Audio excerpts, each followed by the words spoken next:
Tu veux savoir pourquoi la confiance en soi semble toujours insaisissable. Tu lis des citations, tu regardes des vidéos, tu te répètes « je suis confiant ». Mais au fond, il y a encore cette petite voix, celle qui dit « et si je n'étais pas assez ?»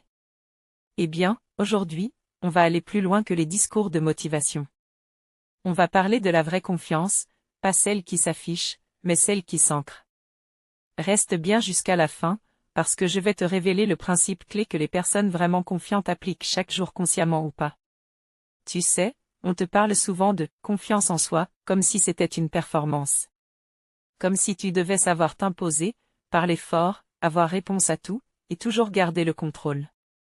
C'est ce qu'on te vend, non? Le gars ou la fille confiant qui entre dans une pièce et que tout le monde regarde. Celui ou celle qui ne doute jamais, qui avance sûr de lui. Et qui a toujours une punchline au bon moment. Mais tu sais quoi? Très souvent, cette image n'est qu'une carapace. Un rôle construit pour masquer la peur d'être jugé, rejeté ou simplement pas assez. On croit que la confiance, c'est se montrer fort. Mais en réalité, la vraie confiance, c'est accepter ses faiblesses sans se sentir diminué. Parce que se montrer fort, c'est fatigant. Alors qu'être vrai, c'est libérateur. Regarde autour de toi. Combien de personnes paraissent sûres d'elles, mais craquent dès qu'on gratte un peu la surface? Tu le vois dans les réseaux, dans les bureaux, même dans les conversations. Des gens qui s'épuisent à jouer un rôle. Mais la confiance ne naît pas du rôle, elle naît du lien. Le lien que tu entretiens avec toi-même. Quand tu tiens à ce que les autres pensent de toi plus qu'à ce que toi tu penses de toi, tu remets ta puissance entre leurs mains. Et c'est là que la confiance disparaît. Tu veux savoir ce qu'est la vraie confiance? La vraie confiance, c'est quand tu n'as plus besoin de jouer un personnage pour te sentir légitime.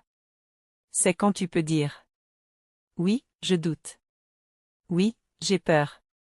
Mais ça ne me définit pas. » C'est quand tu arrêtes de te demander « Que vont-ils penser si je me trompe ?»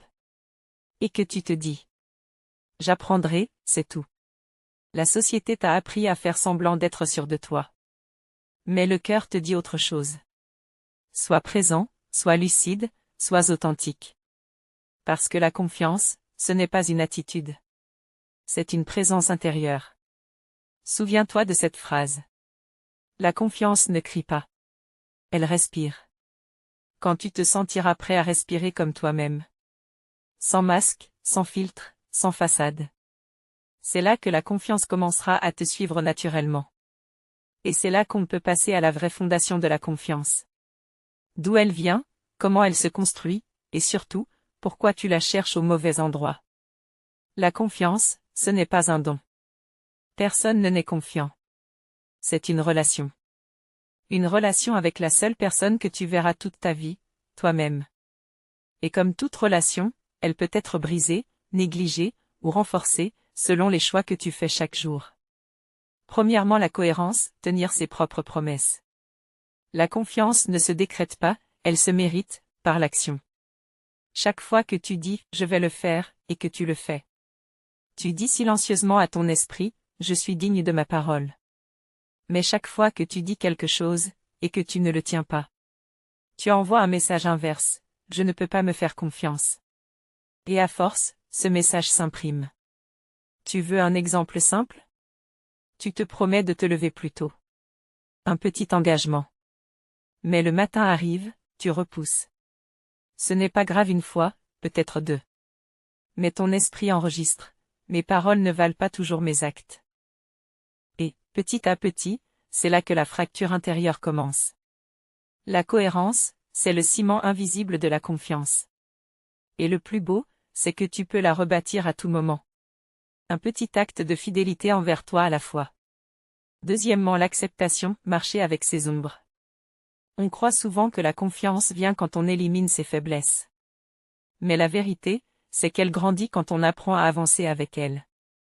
Tu n'as pas besoin d'être parfait pour être en paix. Tu as juste besoin d'arrêter de te faire la guerre. Pense à la mer. Elle est calme, puis agitée, puis calme à nouveau. Et pourtant, elle reste la mer. Elle n'a pas besoin d'être lisse pour être belle. Toi non plus. La vraie confiance, c'est quand tu peux regarder tes zones d'ombre et dire « Je vois mes failles. Mais elles ne m'enlèvent aucune valeur. » Chaque fois que tu cesses de te juger, tu récupères une part de ton énergie. Et cette énergie devient du courage.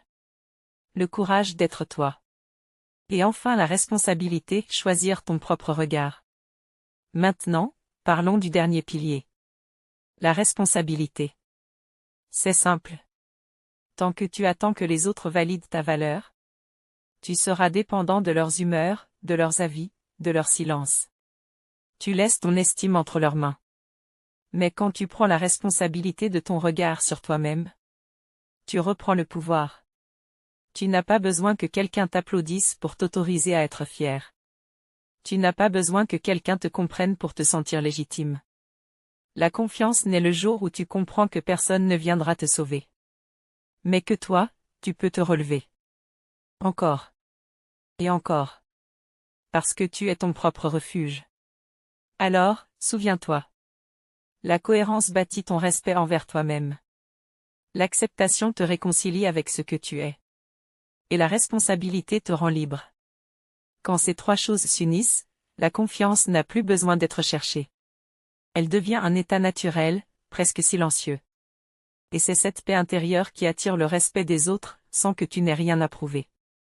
Et maintenant qu'on comprend d'où vient vraiment la confiance, on peut aller plus loin. Parce qu'il existe une vérité plus profonde encore. Celle qui transforme la peur du regard des autres en force intérieure. C'est ce qu'on va voir maintenant, la clé de la vraie confiance. Tu connais maintenant les fondations de la confiance, la cohérence, l'acceptation, la responsabilité. Mais il reste une clé. Une vérité que peu de gens osent affronter. Parce qu'elle demande du courage. La confiance véritable ne vient pas du contrôle. Elle naît quand tu acceptes de ne plus avoir besoin de contrôler. Accepte la vulnérabilité. Regarde autour de toi. La plupart des gens se battent pour paraître forts. Mais les personnes qui t'inspirent vraiment, au fond, ne sont-elles pas celles qui osent se montrer vraies? Celles qui disent « Oui, j'ai peur, oui, j'ai échoué, mais je continue. » C'est ça, la vraie confiance. Le courage de rester ouvert, même quand tu pourrais te fermer. Tu sais, il y a une force incroyable dans la vulnérabilité. Parce qu'à partir du moment où tu n'as plus peur d'être vu tel que tu es, plus personne ne peut t'atteindre. Et paradoxalement, c'est au moment où tu acceptes d'être imparfait que tu deviens vraiment intouchable. Transforme la peur en moteur.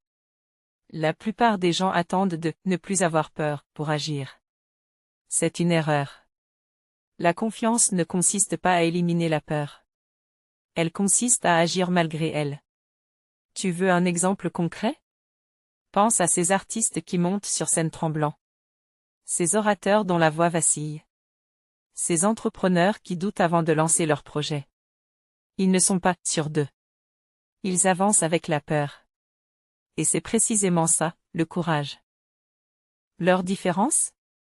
Ils ne laissent pas la peur décider à leur place. Tu n'as pas besoin d'effacer ton doute. Tu as juste besoin d'apprendre à marcher à côté de lui. Être vrai ton pouvoir le plus rare. Dans un monde où tout le monde cherche à impressionner. La sincérité est devenue un acte de rébellion. La confiance, ce n'est pas un bouclier qu'on brandit. C'est une lumière qu'on laisse passer. Et plus tu autorises cette lumière à briller à travers toi, plus tu touches les autres, sans même t'en rendre compte. Tu n'as pas besoin d'être le plus fort, ni le plus charismatique. Tu as juste besoin d'être authentique, pleinement. Parce qu'à ce moment-là, tout change. Ton énergie devient magnétique. Tes paroles gagnent en poids. Les gens t'écoutent, non parce que tu parles fort, mais parce que tu parles vrai. Alors souviens-toi. La clé de la confiance, ce n'est pas de paraître. C'est de t'autoriser à exister. Pas comme on t'a dit d'être. Pas comme tu crois que tu devrais être. Mais comme tu es. Ce moment où tu cesses de te comparer. Où tu dis. Je n'ai rien à prouver à personne. C'est là que la vraie confiance commence. Et si tu regardes bien. Ce n'est pas une armure qu'elle t'offre. Mais une paix. silencieuse, stable, et profondément libre. La confiance, ce n'est pas la certitude du résultat. C'est la foi en ta capacité à te relever, encore et encore. Et c'est exactement ce qui te rend fort. Humain. Et vivant. Alors respire. Tu n'as rien à forcer. Rien à prouver. Tout est déjà là. En toi. Dans un instant, on va conclure ce voyage ensemble. Et crois-moi, tu ne verras plus la confiance en soi de la même façon. Tu as peut-être passé des années à chercher la confiance, comme on cherche un trésor. À lire, à écouter, à vouloir comprendre comment devenir plus sûr de toi. Mais ce que tu cherches n'a jamais été perdu. La confiance n'est pas un costume à enfiler. C'est un état de conscience. Un espace en toi où tu te sens assez, même sans rien prouver, même sans tout réussir. Tu vois, la vraie confiance, c'est quand tu arrêtes de courir après l'approbation. Et que tu commences à te donner la tienne. Alors, à partir d'aujourd'hui, ne cherche plus à avoir confiance. Apprends à te faire confiance. Parce que ça change tout. Quand tu cesses d'essayer d'être à la hauteur des autres, tu deviens naturellement toi, et c'est là que la confiance renaît. Fais-toi la promesse suivante. Je ne me jugerai plus pour mes doutes. Je marcherai avec eux. Et je continuerai d'avancer, en vérité. Si tu fais ça, tu verras. La peur perd de sa force. Et la paix, elle, s'installe doucement. La confiance en soi n'est pas le sommet à atteindre. C'est le chemin. Et chaque pas sur ce chemin, chaque découverte, chaque hésitation, chaque chute, fait partie de ton apprentissage. Ce n'est pas un sprint vers une version idéale de toi. C'est un retour vers toi-même. Et plus tu avances, plus tu réalises une chose simple. Tu n'as jamais vraiment manqué de confiance. Tu avais juste oublié qui tu étais. Et si cette vidéo t'a aidé à te reconnecter à une part de toi, souviens-toi de rester dans cette énergie. Car la plus belle chose que tu puisses offrir au monde, ce n'est pas ton perfectionnisme. C'est ta présence vraie. Avant de partir, pose-toi cette question. Et si ma confiance n'était pas à construire, mais à me rappeler? Laisse cette phrase t'accompagner aujourd'hui. Et si ce message t'a parlé? N'hésite pas à laisser un like, à t'abonner à ma chaîne. Et surtout à partager cette vidéo à quelqu'un qui en a peut-être besoin. Parce qu'on oublie parfois que le simple fait de se croire capable, c'est déjà un acte d'amour envers soi-même. Merci d'avoir passé ce moment avec moi. Prends soin de toi. Et n'oublie jamais, ta lumière ne dépend que de toi.